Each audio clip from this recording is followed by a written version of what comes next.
What's up, guys? My name is Adam Rueda. We're just going to be doing a quick little educational critique of US politics, the current political climate, just some politics 101 stuff, and whatever else is relevant to help the voting public become even more informed and knowledgeable and in control of their future. So the first episode of this series is going to be pitfalls of a hyper-polarized two-party system. So the current US two-party political system has no mechanism for self-correction. Today we are retreating into our separate camps, surrounded by like-minded people who share our same group identities and values. From our isolated bubbles, we become more certain. Certainty makes us more passionate and less likely to tolerate an opposing view. Politics feels like war, and our political opponents appear as less than human. This division is manifesting itself into many areas of our lives. Party members are marrying fellow party members at higher rates than ever before, at a rate of about 4 out of 5 marriages. The percentage of children who go on to register the same party affiliation as their parents has also never been higher, coming in at around 3 out of 4 children. When deciding where to live, US registered voters are putting more emphasis than ever before on living with those who share similar political beliefs. More than ever, our social circles, both in the real world and especially online, are likely to be highly correlated with our voting habits and political affiliation. In current American politics, if Republicans win, the majority of urban voters are shut out of power. If Democrats win, the majority of rural voters are shut out of power. It's no wonder that in American politics, political losers feel absolutely devastated. One of the great fears of our founding fathers were political parties that correlated strongly with geographical boundaries, and unfortunately that is exactly where we find ourselves in the year 2025. But we'll dig more into their warnings in a separate video. This is not to say there are not huge populations of Democratic voters that live in rural areas and huge populations of Republican voters that live in urban areas that are largely silenced with minimal hope of having their voice heard nationally, especially if they are not located in a dwindling number of swing states. Since the term swing state came into wide usage in the 2000 election, competitive swing states in presidential elections have steadily declined. More states today are solidly one party than ever before.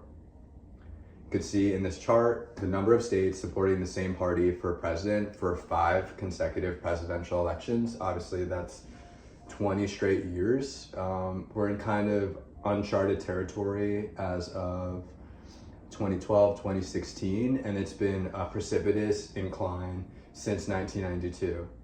Imagine how dangerous it is to just vote along party lines with your head down as soon as you can, whenever you get the chance. Imagine the weaponization of your vote that can be possible in that scenario. Mostly, politicians are following incentives, pressures, and rising political tides. When modern politicians face choices between their market-oriented donor class and their more for-the-people voting population, they almost always choose the donor class. Later in this series, we'll dive into how money and big business took over our political system relatively recently. This makes it harder for both Republicans and Democrats to fully emphasize economic issues for fear of dividing their party and basically exposing how pro-corporation they really are. They are then left to emphasize identity politics. When two parties argue over who represents true American values, they are by extension arguing that the other party does not represent true American values. If real America only includes small town rural America, if the heartland only includes the interior parts of the country, then those definitions exclude the coasts and cities. If America is a nation of immigrants, then those who want to close the borders are going against the soul of the nation. Amid such arguing, political compromise is unlikely. In the '92 election, 35% of America's 3,113 counties went for one party or the other by less than 10%. Only 93 counties, 3%, were decided by 50% or more. I believe these maps are using 20% as the threshold for a landslide, but you can kind of see how In 1992, there is very scattered, and then you can kind of see how it just densifies and gets more and more, states become more and more one-sided and in lockstep with their party nationally. And then that brings us all the way to 2016.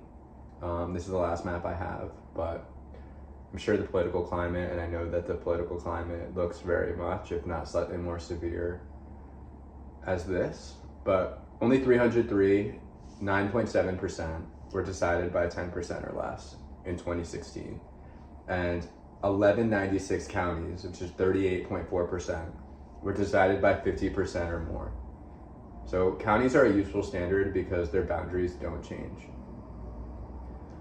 The same trend of diminishing two-party competition has been taking place in congressional districts as well. The Cook PVI measures how partisan a district or a state is compared to the nation as a whole.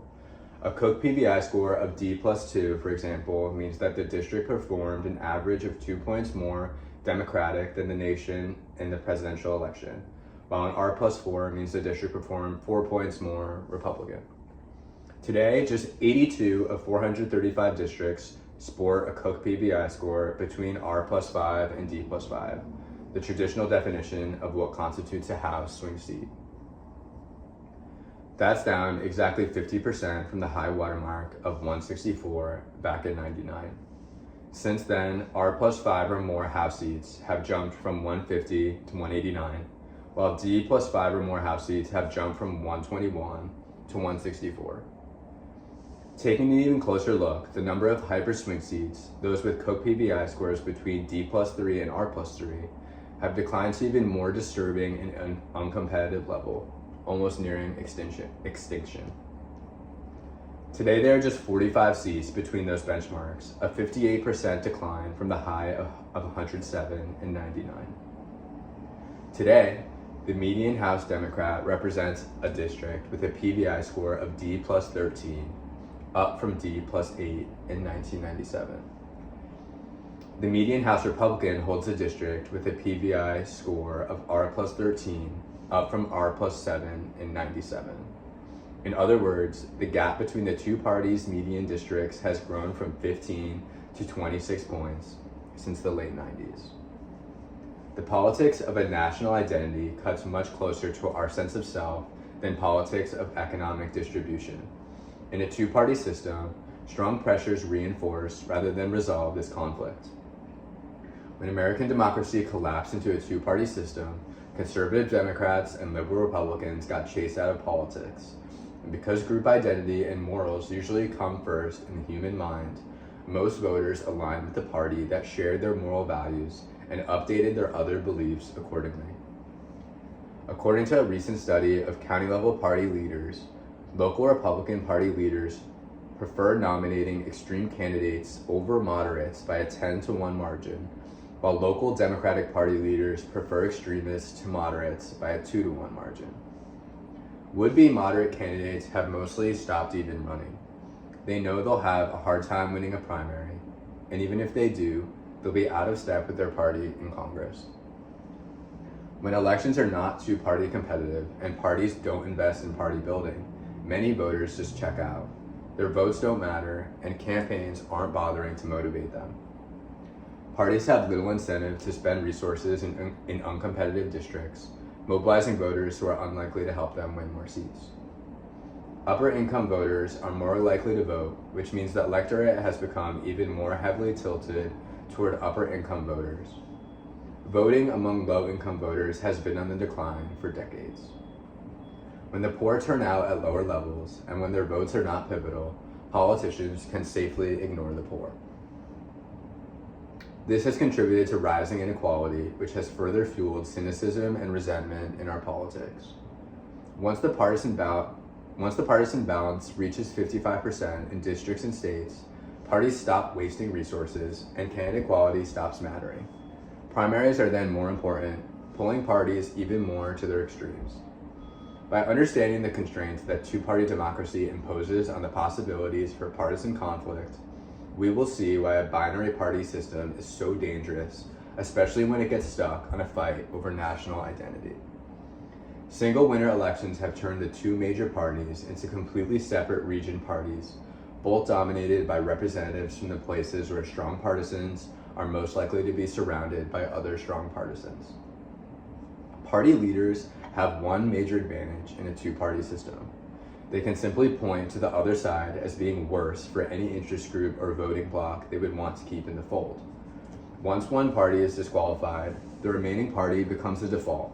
It's easy to do this when the other party stands for fundamentally different values and different groups. It's a race to the bottom.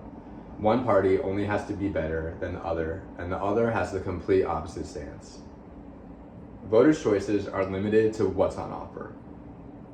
They can only choose among the issue bundles that the major parties put together. Party leaders carefully curate what issues they want to promote and push those to the front of their party narrative, barely mentioning issues they know will be more divisive. Voters fall in line with the predictable leading slogans and nationalized brands that they have now grown accustomed to, and then adjust the rest of their priorities and positions accordingly. Someone can be pro-life and also pro-diversity. Someone can simultaneously believe religion should be centric to public life and also believe that healthcare should be more accessible. Someone can believe free speech on social media is a crucial constitutional given right and also believe that immigrants make the country stronger. Someone can believe that climate change is an urgent, alarming issue that necessitates immediate action, and also that the US should let in far fewer immigrants. But a highly sorted two-party system doesn't create enough space for politicians to represent these variations. While intra-party debates still exist, they are mostly entirely between the left and far left, and between the right and far right. Neither of the two parties today leaves much room for eclectic thinkers that don't align neatly with one party on every single issue. In a two-party system, if neither offers a clearly for the people program, voters unhappy with rising inequality are stuck with no party that represents them. One measurable outcome of higher voter engagement is voter turnout. The US consistently ranks towards the bottom of advanced democracies on voter turnout when looking at the entire voting age population, with levels that are usually around 50 to 55% participation.